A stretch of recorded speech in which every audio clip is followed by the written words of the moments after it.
Fala, investidores, tudo bem com vocês? Eu vim aqui para fazer o fechamento semanal com vocês, que vai virar um hábito dentro da nossa página.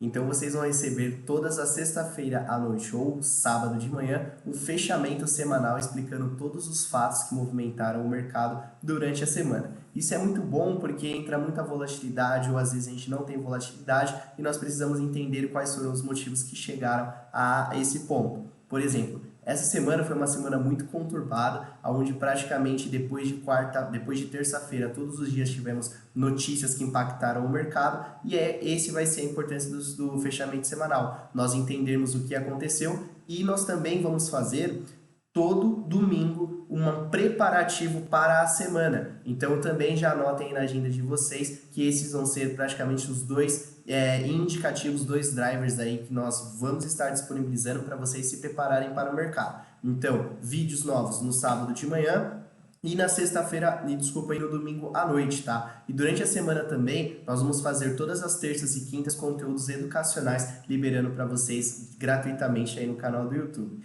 Então, sem mais, sem menos, já deixem tudo anotado na agenda de vocês e vamos lá para o que interessa. Essa semana foi uma semana pós resultado das eleições. Então, eu acho, antes de tudo, a gente começar a falar da semana passada, que nós tivemos no último dia de outubro, no domingo, né? O resultado das eleições. Então, semana passada foi a semana aí que o mercado começou a trabalhar de acordo com as perspectivas e projeções que ele teria para o futuro presidente da República, Luiz Inácio Lula da Silva. E na primeira semana foi uma semana muito boa, onde a gente teve aí bons movimentos de altas para a nossa bolsa, para, sei lá, 95% das ações, menos algumas ações aí refletindo de uma forma muito negativa. Principalmente as ações que são mistas, aquelas que fazem parte do governo federal, chamada de estatal, mas também como elas estão abertas na Bolsa de Valor, a gente pode chamar elas de mista. Por quê? Porque ela é do setor privado e também ela tem uma parte estatal. Então, quem que eu estou falando? Estou falando, por exemplo, de Banco do Brasil e Petrobras. Acho que Petrobras é a empresa que mais está sofrendo com a nova posse, futura posse do novo presidente Lula aí. Novo não, né? Porque ele é o ex. Mas vamos lá. Então vamos para essa semana. Então a semana começou bem tranquila na segunda e na terça-feira. Nós vimos um mercado bem lateral. Por quê? Porque nós estávamos esperando a decisão da taxa de juros na quarta, vinda tanto do Brasil quanto dos Estados Unidos. Saiu em primeiro lugar no Brasil, aonde... Desculpa, a taxa de juros não, a inflação. Então nós tivemos a inflação acima do esperado, tá? Isso refletiu de uma forma muito negativa internamente e o pior de tudo, nós estávamos vindo numa sequência de deflação e a gente quebrou esse ciclo voltando para o cenário de inflação. Por que isso acaba sendo ruim? Porque vai afetar diretamente a taxa de juros. Em qual sentido? Se eu tenho uma inflação muito alta, eu preciso subir também a taxa de juros para controle. E como estava previsto pelas atas do Copom, que seria o Comitê de Políticas Monetárias dada pelo Banco Central, nas próximas reuniões nós ou estabilizaríamos o aumento, igual a gente estava fazendo nas 3 últimas reuniões aí da taxa de juros, ou simplesmente a gente já teria uma projeção para dezembro, por conta das deflações anteriores, mensais, a gente acabar reduzindo, então seria a primeira redução da taxa de juros. Mas como na quarta-feira nós tivemos o nosso IPCA vindo acima do esperado, provavelmente isso vai ser adiado só para 2023 aí, para o primeiro ou para o segundo trimestre, o que o mercado viu de uma forma muito negativa, uma vez que as coisas estavam vindo controladas. E foi puxado principalmente pelo setor de alimentos, tá? Porque para quem não sabe, o IPCA, que é o Índice de Preço ao Consumidor, ele tem vários setores, mas sim, infelizmente, quem pesou mais foi o setor alimentício. Já pegando esse gancho, mas eu vou falar mais para frente, por causa do que aí que a gente pode ver que pode acabar piorando, por causa da reabertura da China. Então depois eu vou falar um pouco mais disso, que também foi outro grande driver que aconteceu durante essa semana, mas voltando. Então nós tivemos aqui a inflação saindo no Brasil e também lá nos Estados Unidos. Diferente do Brasil, que a gente vinha numa sequência muito boa e nós acabamos caindo, lá nos Estados Unidos foi o oposto. Eles estavam vindo numa sequência muito ruim, numa crescente da inflação, e foi o primeiro registro aí de uma possível deflação. Se a gente somar os últimos 12 meses de inflação lá nos Estados Unidos, o dado veio bem abaixo, que a projeção, se eu não me engano, era para bater ali os 8,5% e veio 7,7% na média geral dos últimos 12 meses. E o mercado reagiu de uma forma muito positiva. Praticamente todas as bolsas mundiais subiram aí na quarta-feira, menos o Brasil, e na quinta-feira aí começou o grande problema interno. Por quê? Porque lá fora nós tivemos o pico, nós tivemos máximas e máximas, o SP500 subindo mais de 7%, Dow Jones subindo, Nasdaq subindo, DAX, CAC, tudo subindo, todas as bolsas mundiais subindo e a gente caindo. Então vamos lá, o que aconteceu na quinta-feira? Nós tivemos aí um dia apelidado pelo mercado como Boa Sorte Day. Por quê? Porque a gente acabou então passando da semana retrasada, da primeira semana de novembro, de uma forma positiva, para a segunda semana de uma forma negativa, por causa das falas do então futuro presidente do país, o Lula.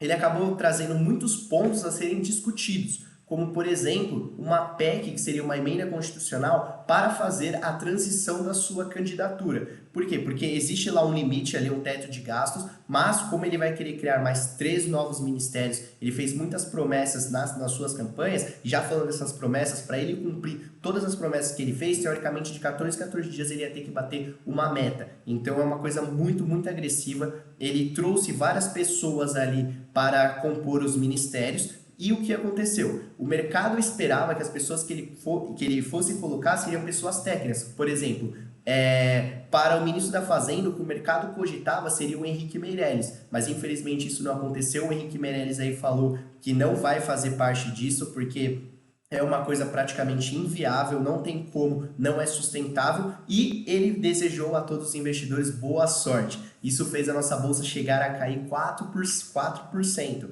mas a gente fechou ali em torno de 3 e alguma coisinha, eu não sei os números específicos, tá? Então eu tô falando tudo para vocês ali de cabeça, as coisas que eu lembro, então claro que eu não vou lembrar dos números especificamente. Então galera, então na quinta-feira foi apelidado então pelo mercado como Boa Sorte Day, por causa de todo o caos que está sendo instaurado por conta das falas do presidente. Outra coisa também que o Lula falou é sobre uma PEC do teto de gastos, porque não só uma PEC de transação, mas também sobre a PEC do teto de gastos, porque precisaria de muito mais recursos para acabar financiando todas as promessas de campanhas que ele fez e todas as transações. E o que ele bateu muito na tecla? Ele trouxe muito para o lado socialista, que o mandato dele vai ser muito visado para acabar com toda a pobreza, com toda a fome dentro do país. E isso não foi bem visto aí pelos investidores estrangeiros, que acabaram fazendo uma retirada muito grande de capital aqui do Brasil, levando aí para os outros países emergentes. Então a gente sofreu muito na quinta-feira. Outro ponto é que, em questão da privatização, o Lula falou que ele não vai privatizar nada no mandato dele. Pelo contrário, ele vai querer fazer uma desprivatização, que seria recomprar parte das empresas que foram privatizadas.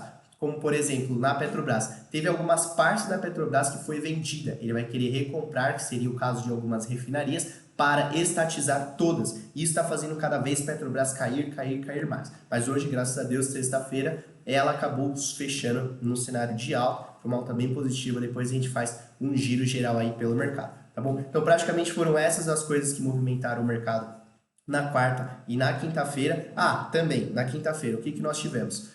A liberação, se assim eu posso falar, praticamente uma flexibilização de regras dada pelo governo chinês referente à Covid, fazendo com que, depois de quase 3 longos anos, finalmente a China abriu os portos, vai abrir toda a parte comercial, vai voltar todo o fluxo para a China. E qual foi a coisa boa disso tudo? O minério disparou, que também acarreta ali a nossa bolsa por conta do peso que a Vale tem dentro do Ibovespa, e fazendo a Vale subir hoje, só hoje subiu mais de 10%. E ontem também veio numa alta ali muito forte, então a China voltando a todo vapor. Isso pode ser visto como uma coisa boa, como uma coisa ruim. Por que uma coisa boa? Porque a gente vai ter o principal cliente do Brasil aquecido de uma forma aí frenética, fazendo as nossas vendas subir, porque ele vai trazer demanda, trazendo demanda a gente vai ter que produzir a oferta, fazendo então a nossa economia crescer. Qual que é a desvantagem disso? Nosso cenário de inflação já está muito alto, então como a demanda vai aumentar, nós vamos ter que produzir muito, fazendo com que a economia cresça, e como a inflação está muito alta, a gente pode acabar elevando ainda mais a inflação, elevando também a taxa de juros.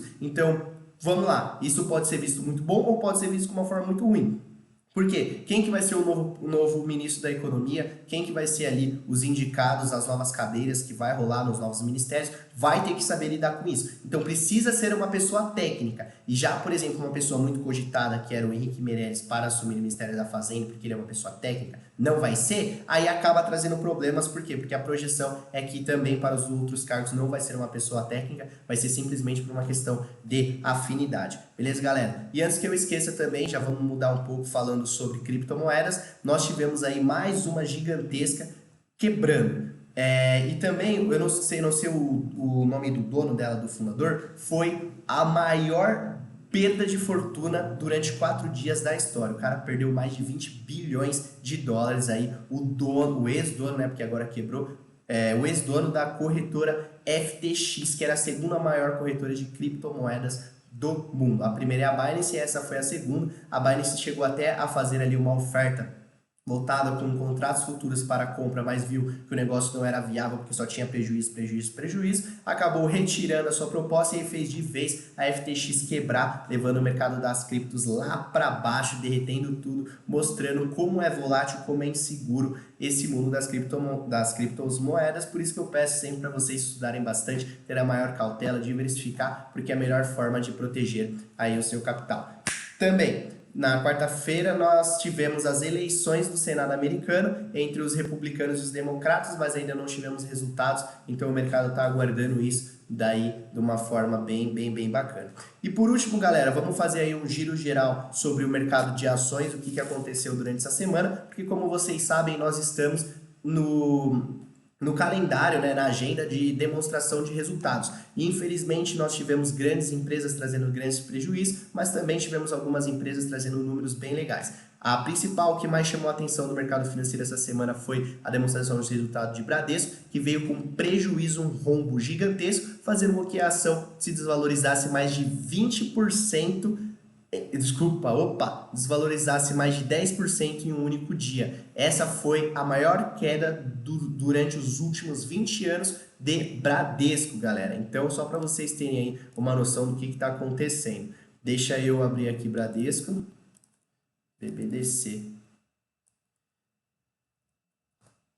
Olha só isso aqui. Esse aqui foi o cenário de Bradesco, tá? Ela fechou aqui e a abertura foi aqui com gap de 7%. E o fechamento dela, ela praticamente fez aí, deixa eu pegar o número preciso, teve uma variação de 17,38% de queda. Outra empresa que vem me chamando muita atenção é a Petro, como vocês podem ver. Petro, por quê? Eu tenho um cenário de queda muito forte para ela desde que o presidente Lula ganhou, o futuro presidente Lula ganhou a eleição, nós tivemos uma queda absurda. Vamos colocar aqui no semanal, só para ver qual foi a variação dela essa semana. Petro fechou a semana com uma queda de 4,63, tá? Uma queda bem brusca. Bem brusca. Tá até aqui, ó, semanal 4,63. Vamos ficar ligeiro no caso de Petrobras. E por último, o que eu queria falar com vocês? Das blue chips, quem foram as blue chips que mais subiram durante a semana e as blue chips que mais caíram? Então, deixa eu colocar aqui na semana. Eu tenho... Vamos colocar em ordem crescente? Vamos colocar em ordem crescente. E aí... Opa, essa daqui vai ficar ruim. Melhor colocar essa. Então, o que eu tenho aqui na minha tela? Bradesco com a maior queda para as blue chips, aí caindo quase 22%.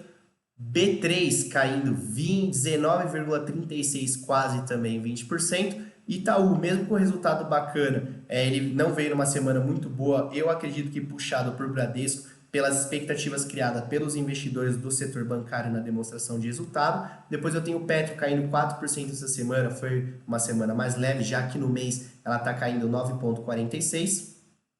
A Ambev, nós tivemos uma queda semanal de 2,19% e a Vale explodindo. Só hoje Vale subiu 10,40%, galera. O valor de mercado dela hoje está no 82,30. Tá bem bacana. E aí tivemos um fechamento semanal de 13,91%, tá bom?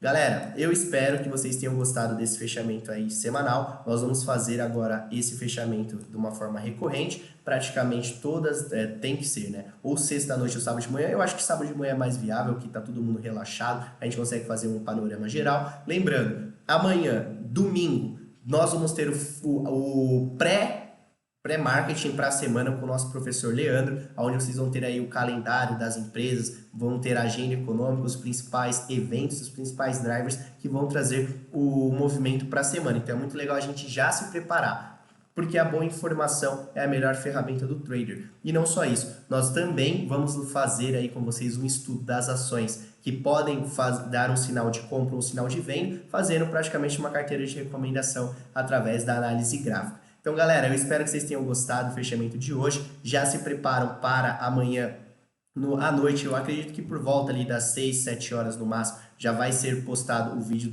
do pré-marketing junto com o professor Leandro para a gente começar a semana com o pé direito. Lembrando que terça-feira é feriado e na sexta-feira nós temos vencimento das opções. Então cuidado aí se você se você está posicionado, se vai precisar rolar, porque entrou muita volatilidade, os prêmios podem estar gordos também, mas a gente pode estar trazendo um cenário entrando muito contra. Então, tomem cuidado, fiquem com Deus, se preparem e vamos para cima.